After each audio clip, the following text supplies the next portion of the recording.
El presidente de El Salvador, Nayib Bukele, llega a la Argentina y se reúne con los parlamentarios argentinos. Vamos a escuchar en este momento el mensaje que deja para los argentinos de la forma de trabajar y erradicar los problemas del país. Escuchemos de la manera que el presidente Nayib Bukele expresa a través de la comitiva salvadoreña y argentina en un esquema de preguntas que le hicieron varios senadores argentinos que estaban en ese lugar. Más peligroso de todo el mundo, más peligroso que Irak, más peligroso que Siria, más peligroso que Haití. El Salvador es más peligroso que todos esos países. A veces nosotros vemos en la televisión imágenes de Haití o de Irak y yo no viviría ahí. Pero los salvadoreños vivíamos en un país peor que eso, más inseguro que eso. Tal vez teníamos mejor infraestructura o había energía eléctrica, pero más inseguro que eso.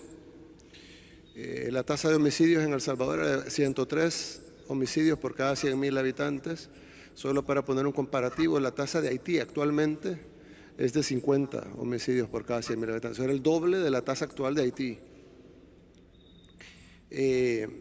Y bueno, vivimos tiempos muy duros, tanto así que El Salvador tiene 6 millones de habitantes en El Salvador, pero hay 3 millones de salvadoreños fuera de El Salvador. Es decir, un tercio de nuestra población vive afuera, el equivalente a que 20 millones de argentinos vivieran afuera.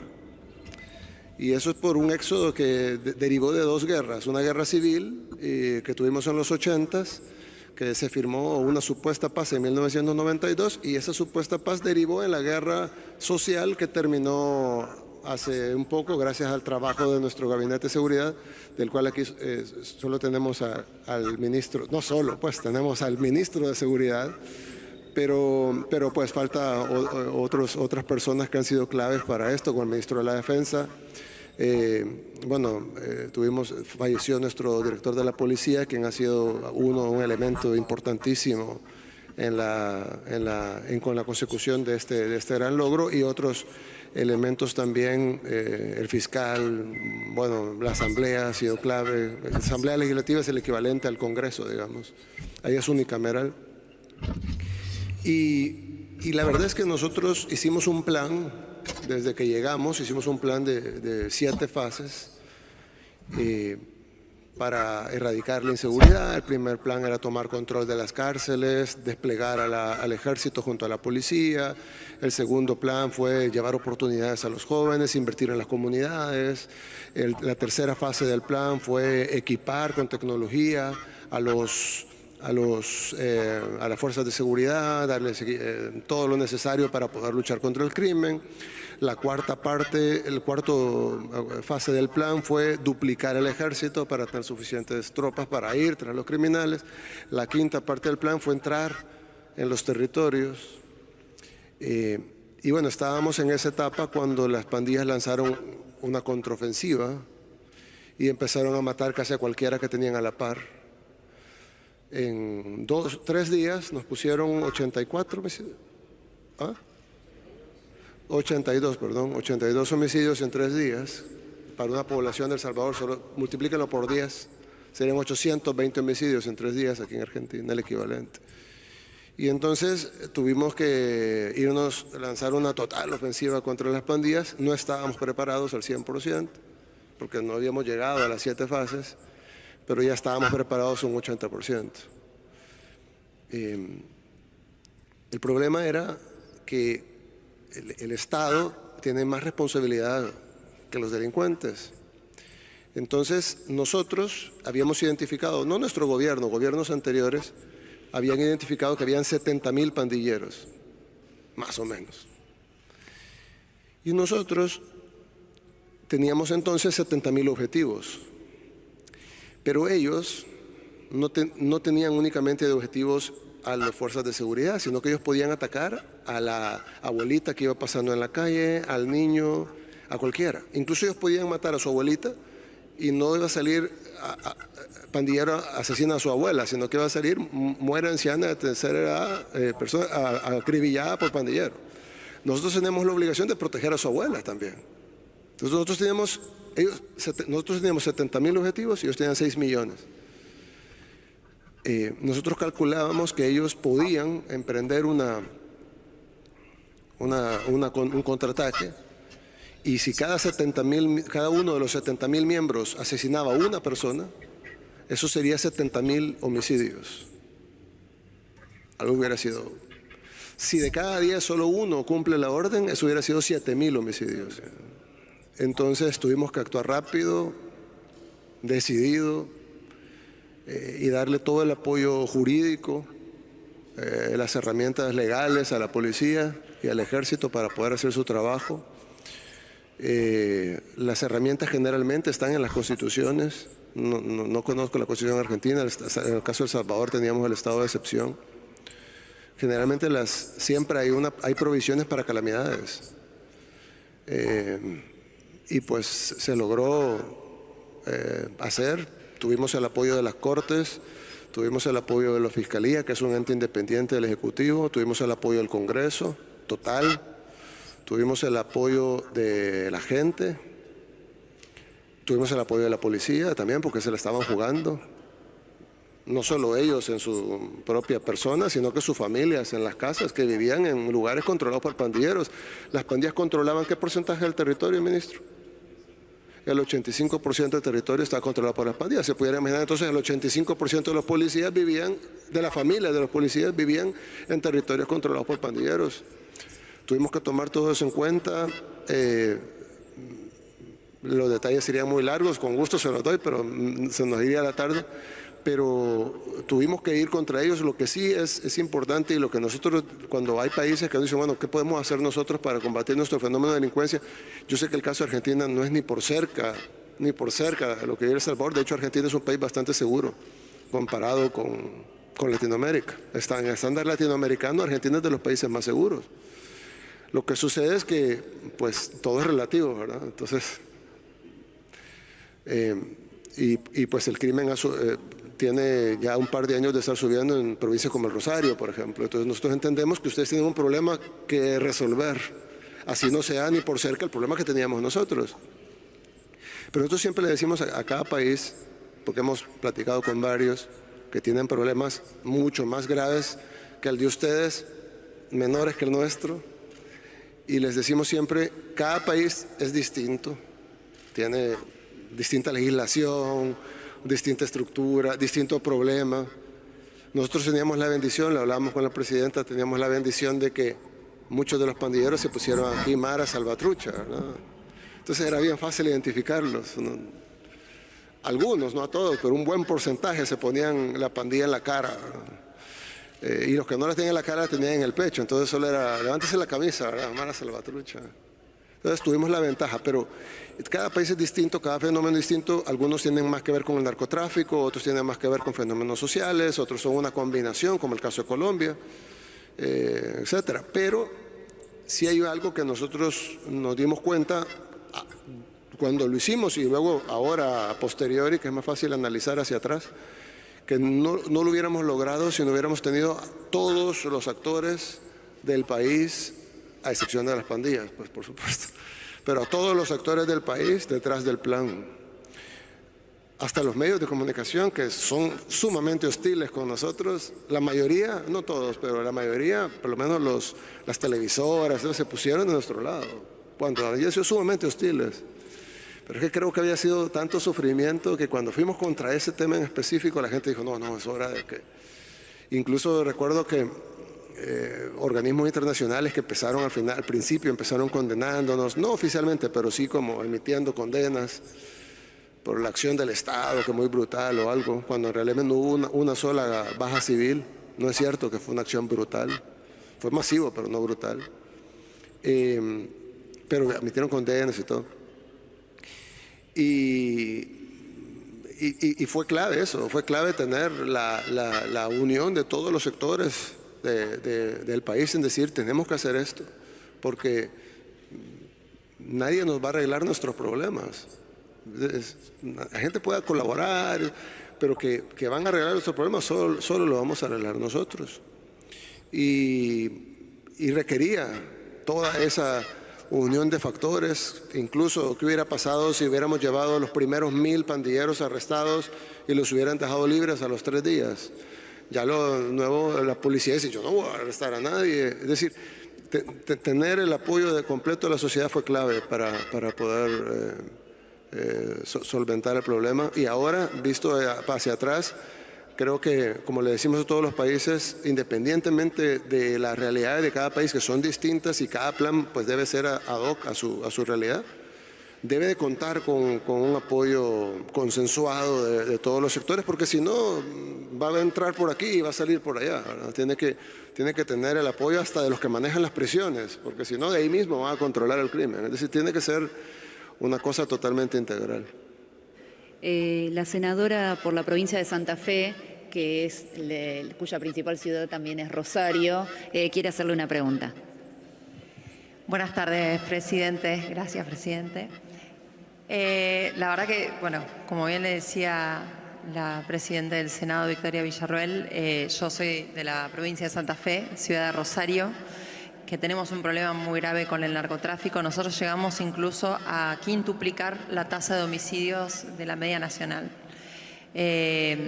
Afortunadamente, con el cambio de gobierno a nivel nacional y provincial y el trabajo en conjunto, la situación de los homicidios bajó sustancialmente.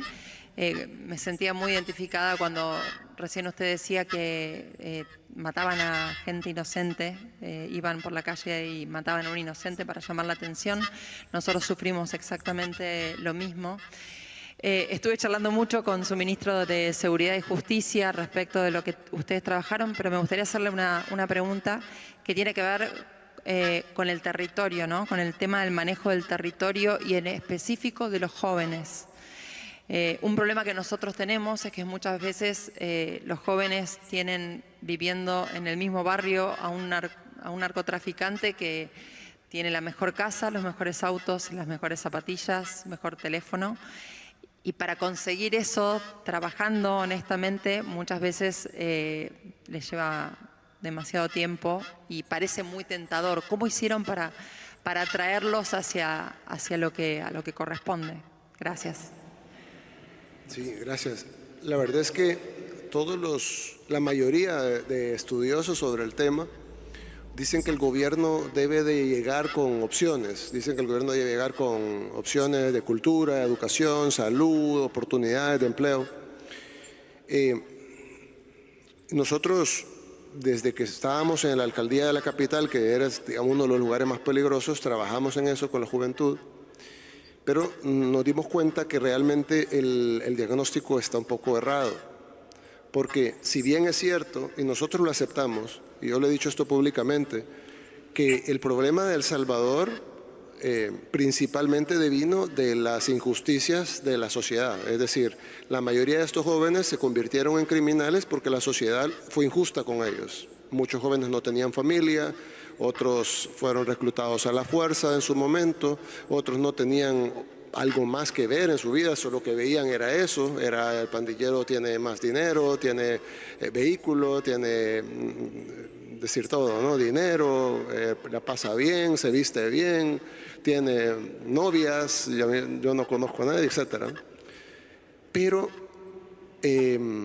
llegaba el gobierno con escasos recursos a hacer un taller de artesanía, y pues sí, llegaban algunos jóvenes, pero o a dar clases de inglés o a hacer algo incluso más cool, de breakdance o algo, y estaba bien, ¿no? No es que eso esté mal, pero el problema es que cuando el gobierno debió haber dado, en todo caso, a la familia, a la sociedad, digamos, no el gobierno, la sociedad, incluyendo el gobierno, debió haberle dado oportunidades en ese entonces, cuando el muchacho tenía 8 años, 6 años y podía cambiar. Pero ya el otro, el que vive enfrente, que tiene la casa grande con los vehículos y todo, él no va a cambiar. Y no va a cambiar por 2 razones. La primera razón es porque ya él es malévolo, pues ya es una persona mala. Se hizo mala por 200 razones, pero ahora ya es malo. Y la otra razón es porque no hay un incentivo realmente para cambiar. No hay forma que el gobierno le ofrezca algo más que lo que está haciendo con el crimen. ¿Qué le vamos a dar? Un empleo de salario mínimo, o el doble del salario mínimo, o el triple del salario mínimo. Para empezar, el gobierno no es para eso. Y en todo caso que lo hiciéramos, si gana lo que quiere con el crimen. Yo le decía una vez, le decía a una multilateral, ellos me dijeron, textualmente me dijeron, tú sabes que no puedes acabar con el crimen de un solo. Yo le dije, ¿por qué? Y me dijeron, no por la capacidad técnica de acabarlo, sino por el golpe en la economía. Y yo, ¿pero cuál golpe en la economía? Bueno, ¿cuántos pandilleros tienen? Y el 70.000. Son 70.000 empleos. Porque esa gente que gana dinero de manera ilícita, está mal, pero luego ese dinero va al hogar y luego el hogar lo gasta de manera lícita. Ese hogar compra pañales para los bebés, comida para los niños, paga alquiler, luz eléctrica, teléfono, cable, internet, ropa, cerveza, la motocicleta, gasolina, saldo de celular, etcétera. Toda esa economía se va a caer de un solo y no va a haber una economía paralela, legal, que lo reemplace a la misma velocidad. Entonces hay que acabar, me dijo él en ese tiempo, con el crimen poco a poco para que la economía poco a poco vaya compensando la economía criminal. Ese tipo de teorías que suenan bien para los intelectuales no aplican en la realidad. La realidad es que el crimen es crimen, punto. Y si uno lo permite, siempre van a ganar ellos en la guerra de los incentivos. Porque si viene alguien, un joven, y dice, bueno, yo no tengo muchas oportunidades, voy a vender tomates en el mercado. Vender tomates en el mercado debe ser duro. Para empezar, no es algo divertido, no es algo de lo que me siento orgulloso. Tengo que ir, cargar los tomates en el sol, llevar, venderlos, estar en un lugar tal vez no en las mejores condiciones. Vender los tomates, se me van a arruinar, el producto ni siquiera es mío, tal vez lo tengo en consignación, si me arruinan me los cobran.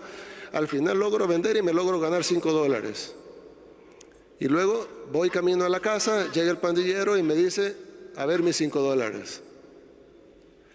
Entonces el incentivo está sobre el joven para ser pandillero y colectar los $5 y no ir a vender tomates para tal vez ganar $5 para dárselos al pandillero.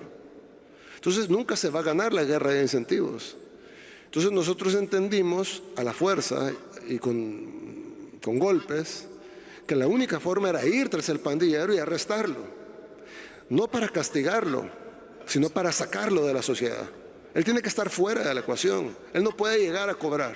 Entonces el joven ya ahora piensa en sus nuevos incentivos y dice, bueno, ¿qué hago? ¿Me hago pandillero para que me lleven a prisión? ¿O mejor me pongo a trabajar y gano dinero que ahora nadie me va a quitar?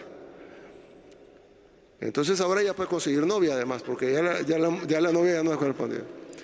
El punto es de que ya los incentivos de la sociedad están hechos correctos.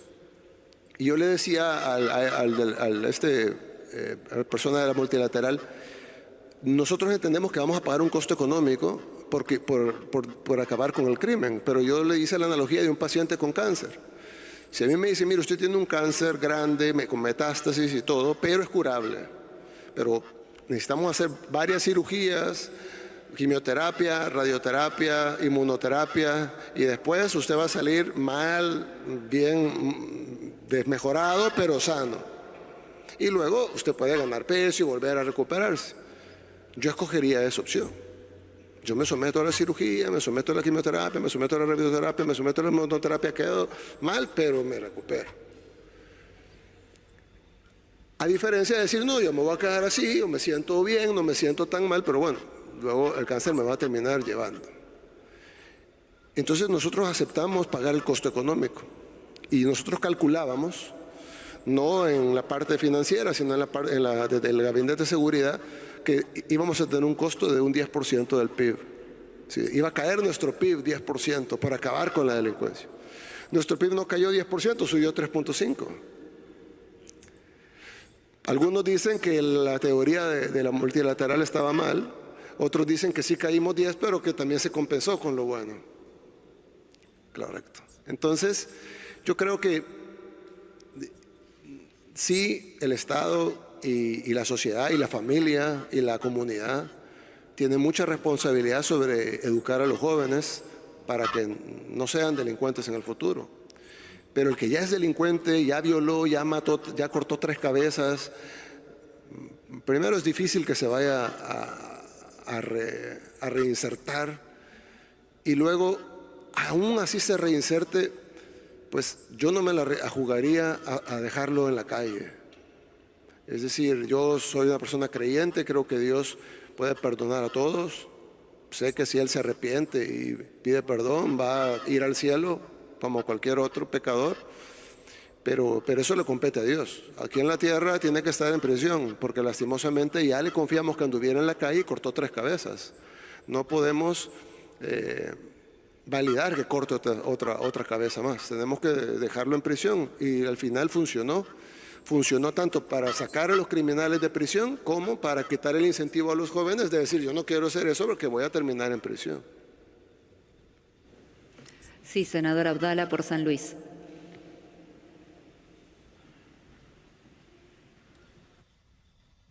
Gracias, presidente. Por cierto, me sumo a todos los saludos de bienvenida a nuestra querida Argentina.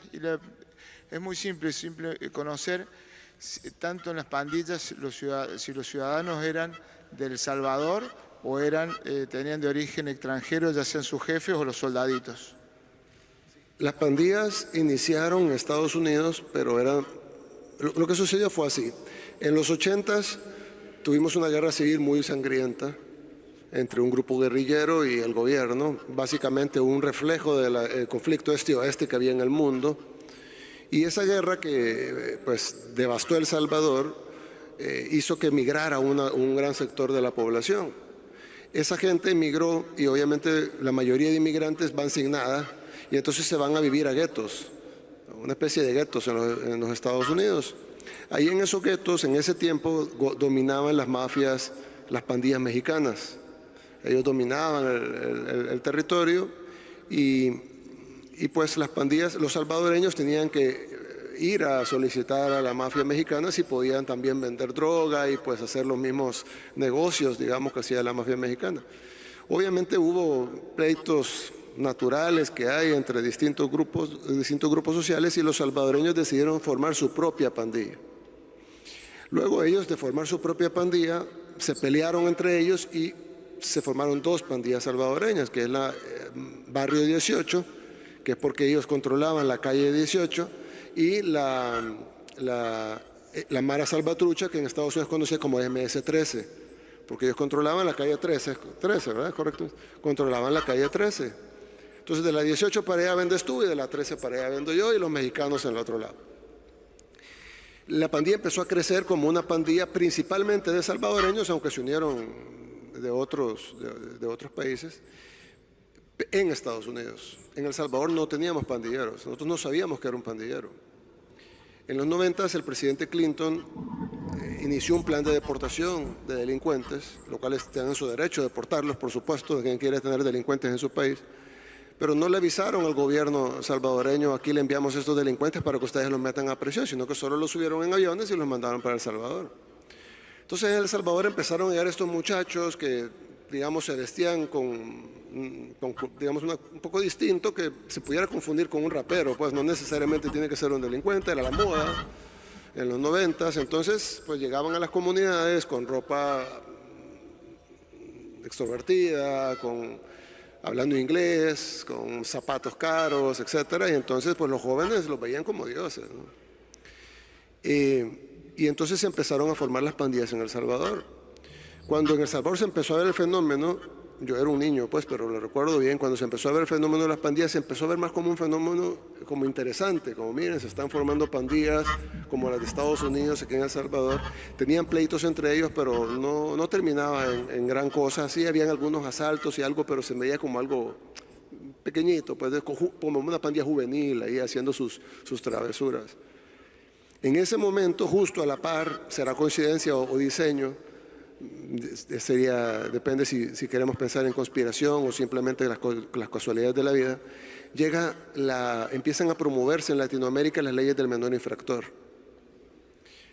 Coincidentalmente, la mayoría de pandilleros eran menores y todos los reclutas, el 100% eran menores. Ellos reclutaban gente de 12 a 18 años. Entonces todos los reclutas eran impunes ante la ley, no se podían arrestar. Y entonces se hizo la ley de menor infractor justo cuando empezaron a crecer las pandillas. En 4 años las pandillas tenían controlado las comunidades populosas de El Salvador y empezaban ya a matar, a cobrar extorsión, a vender drogas, se empezaron a convertir en algo malo. El gobierno, recuerdo bien, ¿cuántos pandilleros habían cuando se lanzó el Plan Mano Dura de Paco Flores? Habían 3.000 pandilleros en El Salvador cuando el gobierno ya lo vio como un problema y el gobierno lanzó un plan que se llama Plan Mano Dura. Que era básicamente vamos a ir a golpear a los pandilleros, eran 3.000. Pues obviamente no funcionó, vino otro gobierno con otros planes que tampoco funcionaron. Ya para el 2011 habían 70.000 pandilleros y controlaban el 85% del territorio, a tal punto que el gobierno, patrocinado, auspiciado por la OEA, por la Organización de Estados Americanos, hicieron una tregua con las pandillas. Se sentaron en una mesa con los líderes pandilleros, en televisión, en vivo, todo esto está con el secretario general de la OEA en ese tiempo, Insulza, y firmaron documentos y les dieron legitimidad. Los pandilleros entregaron armas, eran las más viejas, ¿verdad? Entregaron unas armas y todo, se les dio legitimidad, se les dio beneficios, se les permitía hacer fiestas en las cárceles, se les llevaba prostitutas, drogas, se les dejaba salir a los líderes de las cárceles, regresar a la cárcel, pero podían salir. Y se hicieron unos acuerdos, se bajaron un poco los homicidios durante el tiempo de la tregua, pero a cambio de que controlaran todo. Empezaron a pedir más extorsión, la gente tenía que empezar a pagar más y las pandillas ahí efectivamente tomaron el control del país. Cuando la tregua termina, porque se volvió insostenible, las pandillas entonces desencadenaron lo que hizo que el país se volviera el país más peligroso del mundo. No lo era todavía, se volvió ahí, porque las pandillas no aceptaron que se les quitara el poder que se les había dado. Y pues desencadenaron esa guerra que terminó con nuestra contraofensiva hacia ellos. Entonces, para responder en corto, la mayoría son salvadoreños, hay hondureños, hay guatemaltecos, hay estadounidenses, pero la mayoría son salvadoreños. Son pandillas que nacieron en Estados Unidos, es una cultura, una subcultura muy común en los Estados Unidos, ellos lo tienen allá, de puertorriqueños, de venezolanos, tienen el Tren de Aragua, sí, ahí es muy famoso esto. Y aquí en El Salvador, pues, tenemos, nosotros en El Salvador, perdón, tenemos mayoritariamente son salvadoreños, sin embargo sus órdenes vienen muchas veces de Estados Unidos. Hay liderazgo, hay tres liderazgos: el liderazgo de los Estados Unidos, el liderazgo de la cárcel y el liderazgo de la calle. Entonces, la mayoría son salvadoreños, pero es un fenómeno de una subcultura estadounidense que se ha expandido fuertemente en casi todo el mundo. Es decir, lo vemos en Ecuador, tenemos Latin Kings, es decir, es común. Y siempre, casi siempre, o bueno, siempre, terminan en narcotráfico. Probablemente porque los narcotraficantes los ven como soldados, como bueno, son bastantes, tienen estructura, tienen organización, tienen jerarquía, pues vamos a ocuparlos para que distribuyan el producto. Y entonces se vuelven narcotraficantes y terminan controlando. Las pandillas en El Salvador controlaban el 100% del narcomenudeo. Entonces ya se vuelven un brazo del narcotráfico, y el narcotráfico les permite acceso a dinero, acceso a armas, acceso a información, acceso a inteligencia, la posibilidad de atacar al gobierno con golpes más fuertes de lo que ellos pudieran hacer por sí mismos. Entonces, en nuestro caso, son salvadoreños, pero el fenómeno viene de una subcultura de Estados Unidos que se ha desplegado por lo menos Europa y las Américas. Presidente Bukele, le va a hacer la última pregunta al senador Espínola y ya luego tienen que continuar su visita con la Cámara de Diputados, pero le estamos muy agradecidos por todas las explicaciones y por el tiempo que le ha dispensado a la Cámara de Senadores. Gracias, bienvenido, presidente de la Argentina. Voy a ser breve porque indudablemente el tiempo se le va acortando.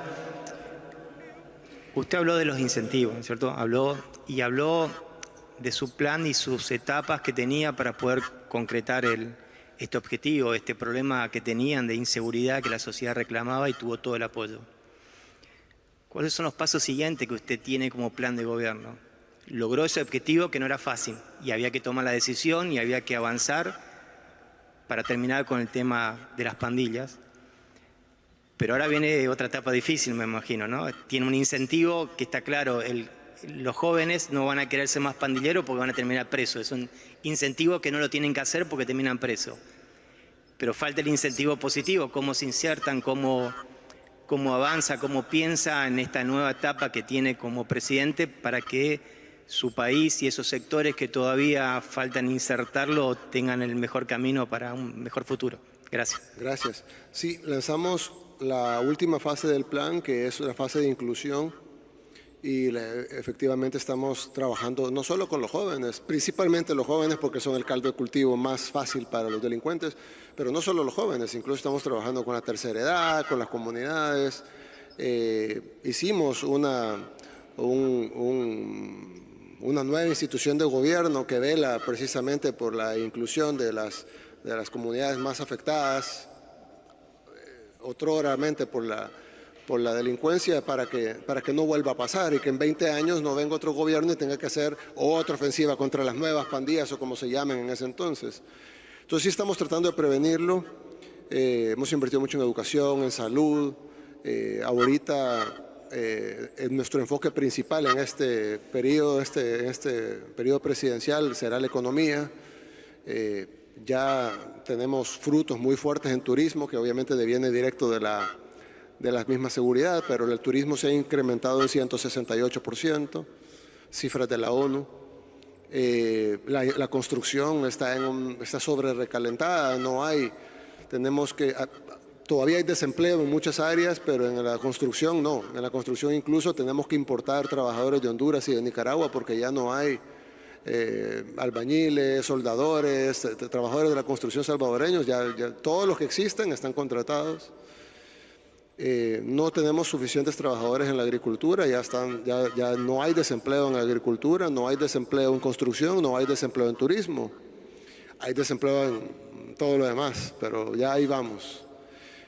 Por supuesto, para ver el cambio económico hay que, como yo digo, esto es como los intereses compuestos, es decir, al principio no se ve porque es 1, 2, 4, 8, 16, 32, 64, pero ya cuando va 5.000, 10.000, 20.000, 40.000, 80.000, más o menos se ve, y ya cuando va medio millón, 1 millón, 2 millones, 4 millones, ya se ve más, y ya cuando va 10 millones, 20 millones, 40, ahí es donde se empieza a ver realmente el cambio de la economía.